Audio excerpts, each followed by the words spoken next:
2013, fajar baru saja berlalu. Pagi ini, jalanan Jakarta tampak ramai dan masih seperti pagi yang kemarin. Lalu lintas di bundaran Hotel Indonesia juga terlihat lancar, meski ada kabar akan dipadati massa aksi pendukung Prabowo Hatta yang akan berunjuk rasa siang nanti.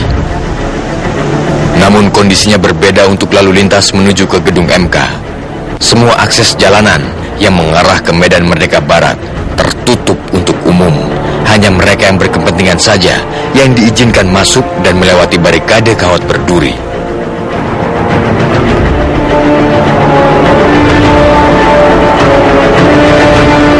Tak jauh dari pintu Monas di Jalan Medan Merdeka Barat, atau tepatnya pintu Monas arah Istana Negara, ratusan personil TNI Polri sedang bersiap menerima komando dari atasannya masing-masing.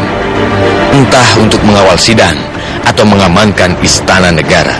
Yang pasti, perlengkapan mereka komplit, lengkap dengan senapan serbu.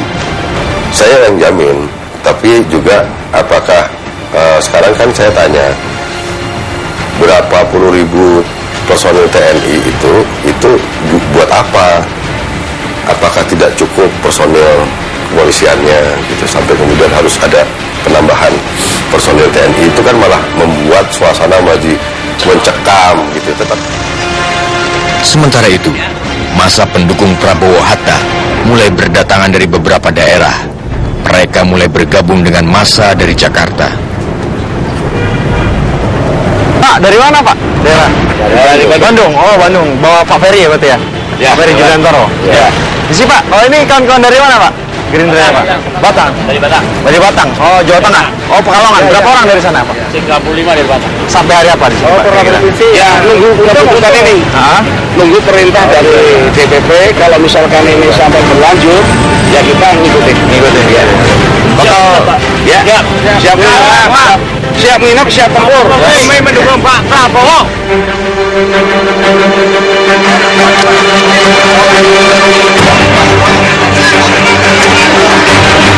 Dari titik-titik kedatangan massa yang tersebar di Jakarta, konsentrasi massa pendukung Prabowo Hatta dipusatkan di bundaran Hotel Indonesia.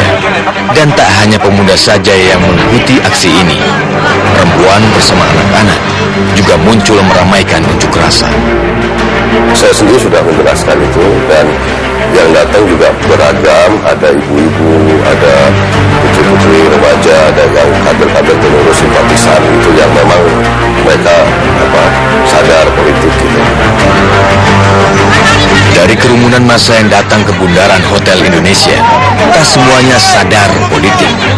Namun ada yang datang dengan niat lain, dan entah kebetulan atau tidak, tim Metro Realitas mendapatkan pernyataan dari orang-orang yang datang atas iming-iming rupiah. Kasih duit berapa? 30. Berapa? 30.000 sama apa? Makan? Makan enggak. 30.000. Satu orang. 30.000.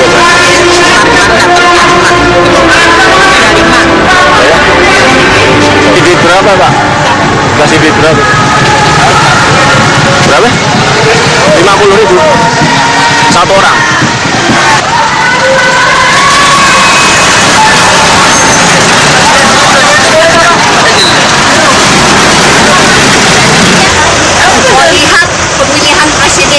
Mau lihat pemilihan presiden yang seadil-adilnya. Oh, yang seadil-adilnya.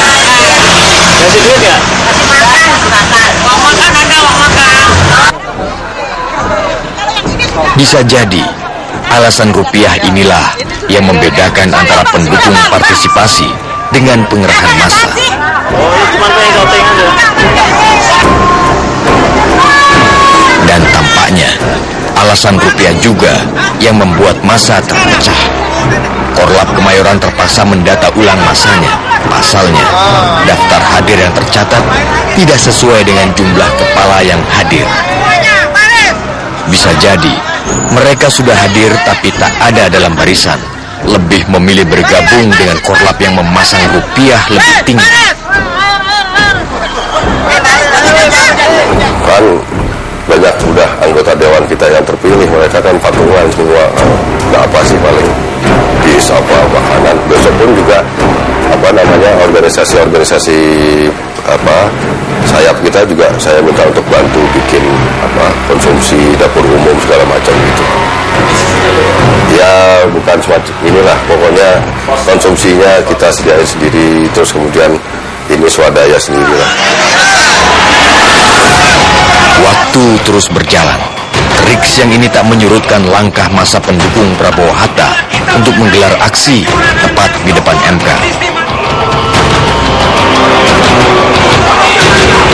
Ya, langkah mereka makin mantap setelah 3 truk Unimog makin mepet barikade kawat berduri yang dipasang aparat keamanan. Bahkan, masa pendukung sempat beberapa kali terpancing suasana. Namun situasinya masih terkendali karena Korlap berhasil meredam mereka.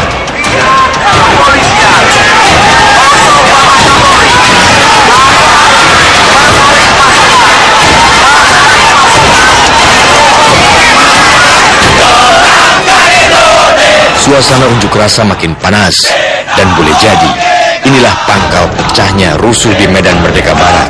Masa merangsek masuk barikade polisi.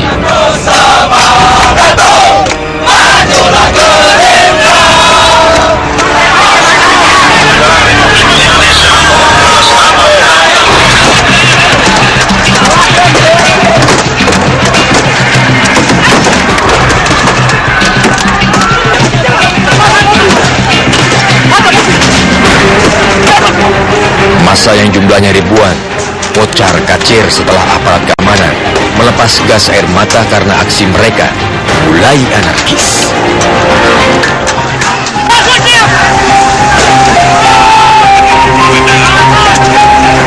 Faktanya, truk Unimog yang mirip kendaraan lapis baja telah melewati kawat berduri yang dipasang aparat keamanan. Pasca rusuh pecah, 1 orang yang ditengarai melakukan provokasi ditangkap, dan beberapa massa yang sudah mundur mulai berkumpul lagi. Tampaknya mereka tidak terima atas insiden ini.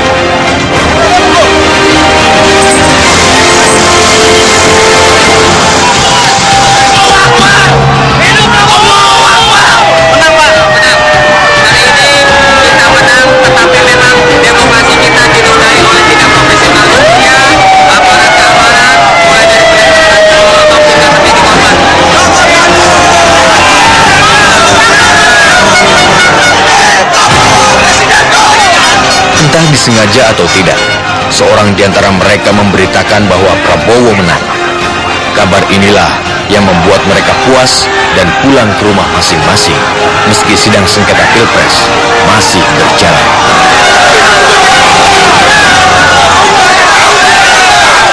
Berbondong-bondong dari daerah dan dari sudut kota Jakarta menuju Monas untuk beraksi mendukung Prabowo Hatta menghadapi sidang putusan MK. Namun sangat disayangkan, aksi mereka berakhir rusuh. Ya, apa yang dikhawatirkan banyak pihak pun akhirnya terjadi. Massa tak terkendali saat berunjuk rasa. Tapi untungnya tak ada korban saat kerusuhan terjadi, terutama ibu-ibu dan anak-anak yang dikerahkan untuk ikut aksi demonstrasi. Pertanyaannya adalah bagaimana hasil sidang putusan MK? Realitas segera kembali.